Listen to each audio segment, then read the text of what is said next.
beliau ngurus daripada urusan rumah tangganya itu sendiri. Jadi sampai pernah tuh badannya tuh terlihat kurus. Kata Sayyidina Ali menceritakan setelah beliau wafat. Siti Fatimah tuh wafat 6 bulan kurang lebih setelah Nabi Muhammad SAW wafat.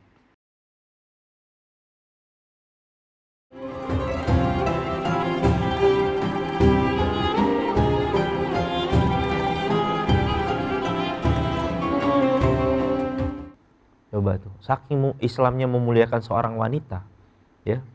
Siti Maryam tuh hamil tanpa seorang ayah. Bagaimana bisa, kata Siti Maryam?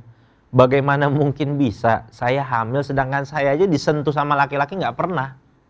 Coba gimana caranya ibu-ibu? Ibu-ibu nikah nih, ya kan? Ibu-ibu punya suami, tapi nggak pernah disentuh, tiba-tiba hamil, gimana tuh caranya tuh? Ya kan? Iya kan? Iya kan? Ya iyalah, pasti mungkin suaminya akan berpikir, wah ini lahir dari anak dari mana nih kan? Sorot saya sentuh juga belum gitu kan? Tapi Siti Maryam begitu, nggak pernah disentuh sama laki-laki sama sekali. Akhirnya Siti Maryam melahirkan Nabi Isa alaihissalam. Itu satu kampung tuh mempertanyakan Siti Maryam itu. Wahai Maryam, kami nggak dapati dari keluarga Imron nih seorang, mohon maaf, Siti Maryam itu dituduh pezina. Karena nggak mungkin, secara logika manusia kan nggak mungkin ada perempuan bisa hamil anak tapi tanpa seorang suami, nggak mungkin. Sehingga Siti Maryam dibilang, kami nggak pernah dapati keluarga Imron nih keluarga orang-orang yang soleh baik, tapi kok kamu berzina, katanya. Siti Maryam sabar aja, diomongin satu kampung tuh, ya kan? Yang ibu-ibu ngumpul di subuh-subuh di gerobak sayur, ya kan, ngomong gitu, tuh Maryam tuh gitu. Maryam tuh gimana tuh hamil nggak ada suaminya, gitu katanya gitu kan. Itu kayak ibu-ibu yang ngumpul di sayur subuh dah gitu. Diomongin satu kampung sampai ada yang mewakilin nanya, gimana caranya nih kamu nih? Akhirnya setelah lahir tuh Nabi Isa tuh langsung bisa ngomong. Jadi Nabi Isa itu satu-satunya seorang nabi yang diangkat jadi seorang nabi ketika bayi. Jadi rata-rata, kata guru saya, itu seorang nabi itu diangkat menjadi seorang nabi di usia 40 tahun. Tapi Nabi Isa dari bayi sudah jadi nabi. Ketika itu beliau langsung bilang bisa ngomong, bayi bisa ngomong gitu loh. Ya kan, kalau kita ada bayi bisa ngomong kan paling mainan glodok ya Bu ya. Ada tuh yang bayi bisa ngomong tuh yang dilepas mulutnya itu kan. Itu mainan glodok kan. Ini bisa ngomong beneran, bayi beneran. Namanya Nabi Isa. Makanya Nabi Isa itu binnya putranya Maryam karena nggak punya ayah. Lah abis itu dia ngomong, ya memang benar, saya Abdullah, saya hamba Allah, katanya. Saya Isa putra Maryam. Akhirnya semuanya tahu bahwa Siti Maryam ini benar, memang benar. Ini adalah seorang anak yang memang lahir dengan ruh yang ditiupkan oleh Allah Subhanahu melalui malaikat Jibril. Akhirnya semua orang satu kampung tahu kan tentang kesucian Siti Maryam. Dan inilah kenapa Siti Maryam wanita yang seumur hidupnya, selama beliau hidup nggak pernah disentuh oleh laki-laki. Makanya beliau adalah wanita yang pasti dijamin masuk surga oleh Allah Subhanahu wa taala. Yang kedua adalah Fatimah binti Muhammad radhiyallahu anha. Siti Fatimah itu ya seorang wanita yang luar biasa. Beliau ini tidak seperti saudari perempuan yang lain. Ada Ruqayyah, ada Ummu Kulsum, ya. Nggak seperti saudari-saudari perempuan yang lain. Kalau saudari perempuan yang lain ini merasakan hidup ketika Siti Khadijah dan Nabi Muhammad SAW masih punya harta. Siti Fatimah ini, beliau hidup ketika ya Nabi Muhammad SAW dan Siti Khadijah radhiyallahu anha sedang diuji oleh Allah Subhanahu wa taala akan kekurangan harta. Sampai tuh pernah diriwayatkan tuh sampai air susunya tuh nggak keluar gitu, saking makanan habis. Jadi Siti Fatimah ini hidup dalam keadaan yang benar-benar ketika Nabi Muhammad SAW dan Siti Khadijah ini sedang diuji ekonomi sama Allah Subhanahu. Dibandingkan kakak-kakaknya yang lain, kalau kakak-kakaknya yang lain itu ya seperti Zainab radhiyallahu anha itu dikasih kalung. Kan ada riwayatnya kalung beliau itu ya yang dari ibunya. Jadi punya kalung, punya. Siti Fatimah nggak punya apa-apa. Beliau ini saking mulianya ya, sabar sekali. Dinikahkan oleh sepupunya Nabi SAW, namanya Sayyidina Ali bin Abi Thalib radhiyallahu anhu. Nah, jadi pernikahannya ini dengan sepupunya Nabi SAW, Sayyidina Ali bin Abi Thalib radhiyallahu anhu. Ya, ketika menikah Nabi SAW tanya, ya Ali, kau ingin kasih mahar apa? Sebelumnya yang melamar Fatimah, Siti Fatimah radhiyallahu anha ini, Sayyidina Abu Bakar, Sayyidina Umar, banyak orang-orang sahabat-sahabat Nabi melamar, tapi enggak, sama Nabi didiamin. Karena tahu Nabi SAW akhirnya menjodohkan dengan Sayyidina Ali bin Abi Thalib. Ketika ditanya, ya Ali, kamu punya apa mahar? Ya Rasulullah, saya nggak punya apa-apa. Coba bayangin ibu-ibu. Ibu-ibu punya anak perempuan, ya. Ibu-ibu tiba-tiba ada laki-laki nganggur, gitu kan, ngelamar anak ibu-ibu. Kamu kasih mahar apa? Ya, saya nggak punya apa-apaan, Bu, gitu. Dikasih nggak kira-kira? Nggak dikasih. Loh, Sayyidina Ali radhiyallahu anhu nggak punya apa-apa. Tapi Nabi Muhammad SAW malah percayakan anaknya Siti Fatimah dikasih ke Sayyidina Ali. Kenapa? Karena Sayyidina Ali adalah orang yang soleh, baik, dan orangnya itu punya sifat yang sangat baik. Makanya kata Nabi Muhammad SAW, ya ibu-ibu nih, ilmu juga buat jamaah sekalian.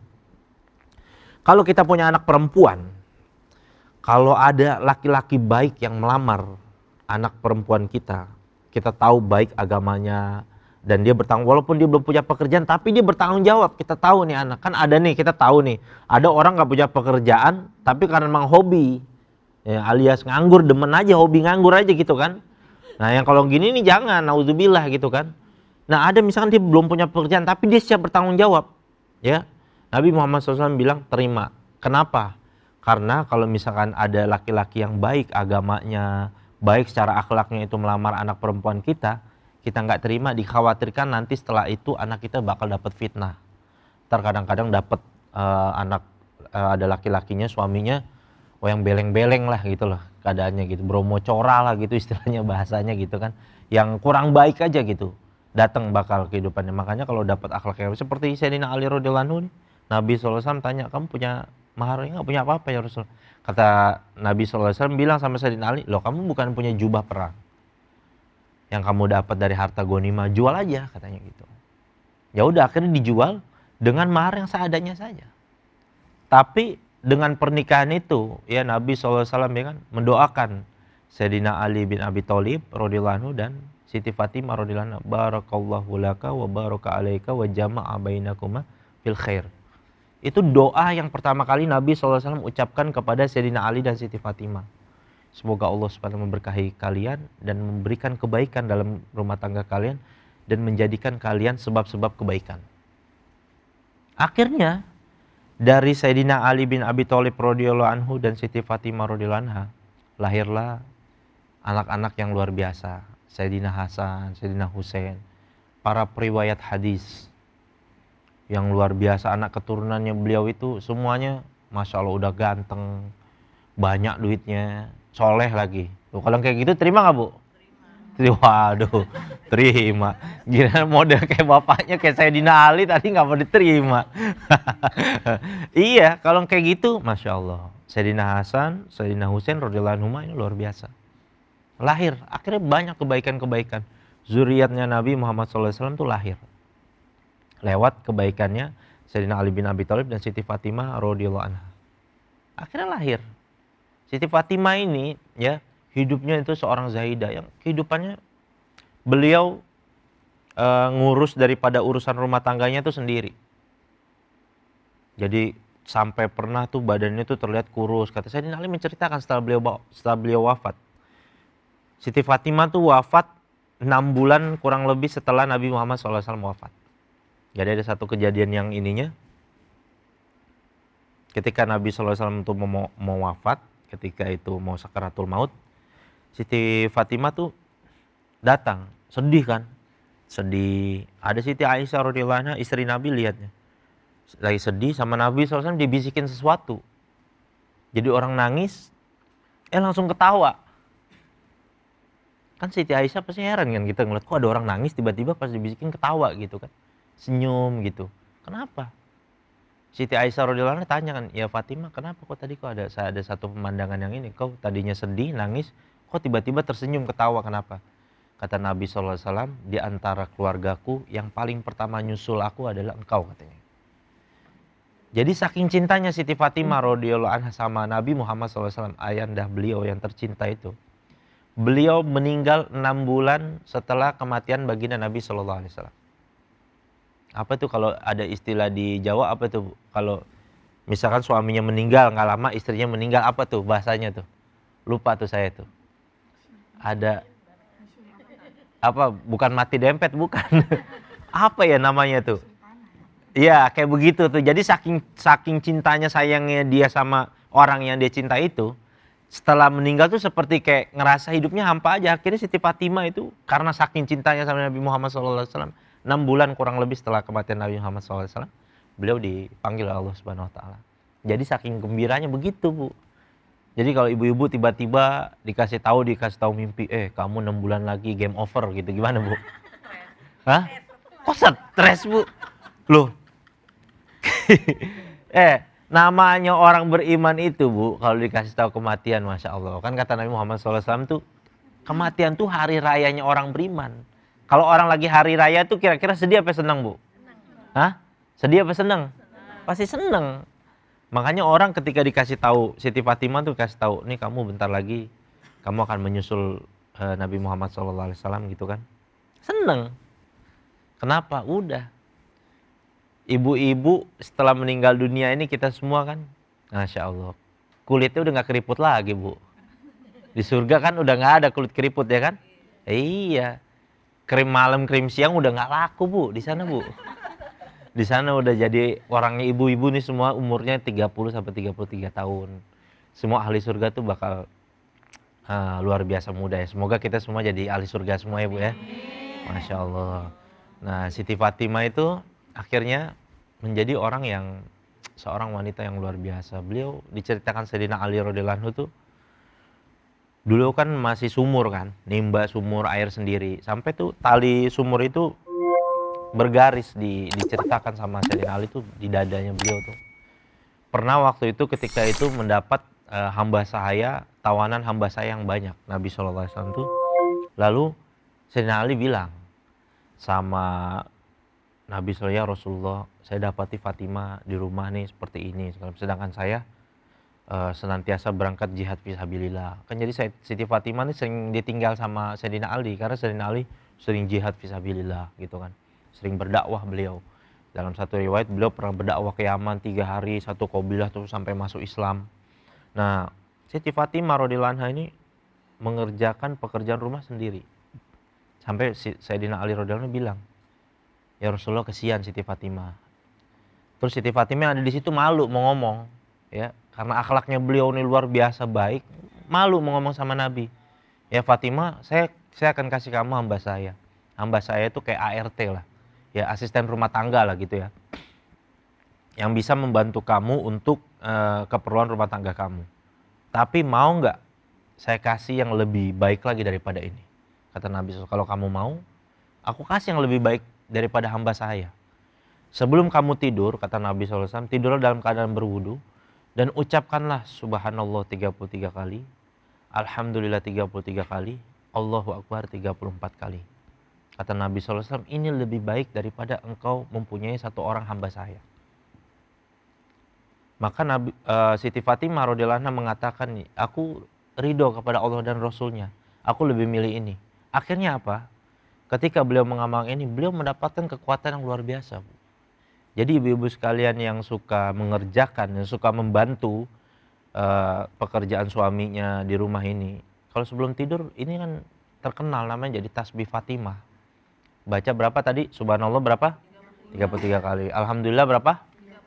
Allahu Akbarnya berapa? 34. Jadi genap 100. Ya. Sebelum tidur, ibu-ibu amalkan semua ini, ibu-ibu bakal dapat tenaga, wah luar biasa, Bu. Kalau ibu-ibu dari Cikarang ke sini suruh jalan kaki juga kuat, Bu. Insya Allah. Saking kuatnya itu. Energinya tuh luar biasa. Tasbih itu. Gitu. Itu kehidupan daripada Siti Fatimah yang ahli surga. Yang ketiga, wanita yang ketiga ini, Siti Khadijah binti Khuwailid. Istrinya Nabi SAW. Beliau ini ketika menikah dengan Nabi Muhammad SAW ini sudah menjadi janda 2 kali, Bu. Sudah menjadi janda. Nah, ketika menikah dengan Nabi Muhammad SAW, beliau ini wanita yang paling terkenal di Mekah. Udah cantik, akhlaknya baik, kaya raya lagi. Laki-laki mana yang gak kesengsem tuh, Bu? Coba bayangkan. Ini akhlaknya baik sekali. Semua orang-orang tampan di Mekah, orang kaya di Mekah, saudagar-saudagar Mekah melamar, berebutan. Ngelamar Siti Khadijah binti Khuwailid. Saking udah cantik, udah beliau seorang saudagar kaya raya, akhlaknya baik, terkenal. Ya, semua laki-laki itu, tapi beliau nggak mau, nggak terima. Sampai akhirnya beliau, ya, Masya Allah, dapat rezeki yang besar dinikahi oleh Nabi Muhammad SAW. Akhirnya beliau menikah. Beliau menikah di usia 40 tahun dan Nabi Muhammad SAW di usia 25 tahun. Perbedaannya 15 tahun. Perbedaannya 15 tahun. Tapi mulianya Siti Khadijah binti Khuwailid dibanding istri-istri Nabi ini, beliau ini adalah orang yang pertama kali masuk Islam. Bahkan tanpa didakwahi. Tanpa didakwahi. Jadi ketika Nabi SAW masuk Islam, ketika menerima wahyu Iqra bismi rabbikal ladzi khalaq, ketika 5 ayat pertama itu surah Iqra itu pulang langsung Siti Khadijah tanpa didakwahi udah beriman sama Nabi. Kalau Sayyidina Abu Bakar radhiyallahu anhu ketika diajak dulu baru beriman. Semua sahabat Nabi ketika diajak tanya-tanya dulu, kecuali Sayyidina Abu Bakar. Tapi Siti Khadijah kelebihan ini, tanpa didakwahi udah percaya sama Nabi, udah beriman. Itulah yang menyebabkan Siti Khadijah binti Khuwailid semuanya ini seluruh hartanya diberikan. Kata guru saya, Nabi Muhammad SAW ketika beliau sudah diangkat menjadi seorang nabi, beliau nggak pernah lagi beraktivitas dagang. Semua kehidupan beliau itu ditanggung sama Siti Khadijah. Saking baik akhlaknya. Coba kira-kira ada seorang laki-laki dikasih harta istrinya, udah kamu nggak usah kerja. Oh, kira-kira dikatain apaan tuh, Bu? Ya kan? Dibilang numpang hidup kan segala macam. Karena Siti Khadijah percaya dengan Nabi Muhammad SAW. Dikasih semua hartanya. Gunakan buat dakwah. Ajak orang ke rumahnya untuk makan. Dan wanita yang keempat adalah Siti Asyiyah. Ini adalah istrinya Fir'aun. Siti Asyiyah yang keempat ini. Ini adalah seorang istri, penggambaran seorang istri yang hidupnya bahagia, solehah, masuk surga. Meskipun, mohon maaf, punya suami yang durhaka kepada Allah. Suaminya yang bejatnya minta ampun gitu kan. Ini gambar, jadi ini Siti Asyiyah, ada pelajaran buat ibu-ibu media sosial yang mengatakan, istri gimana suaminya aja dah gitu. Nah ini Siti Asyiyah nih jawabannya, Bu. Ya kan? Jadi kita nggak bisa ngomong, ya istri mah gimana suaminya aja katanya. Nggak ada ceritanya begitu. Siti Asyiyah tuh punya suami yang luar biasa buruknya. Bahkan dibilang seburuk-buruk manusia, ya sejahat-jahat manusia yang pernah ada di atas muka bumi adalah Fir'aun. Karena pernah membunuh 70.000 bayi. Berapa bayi? 70.000 bayi pernah dibunuh sama Fir'aun. Coba, sejahat-jahatnya orang, ya kan? Ada nggak yang pernah bunuh 70.000 bayi? Dibunuh. Sampai akhirnya Siti Asyiyah ketahuan beriman kepada Allah, ya, yang dimana akhirnya, ya, Siti Asyiyah ini pun disalib dan disayat hidup-hidup oleh Fir'aun.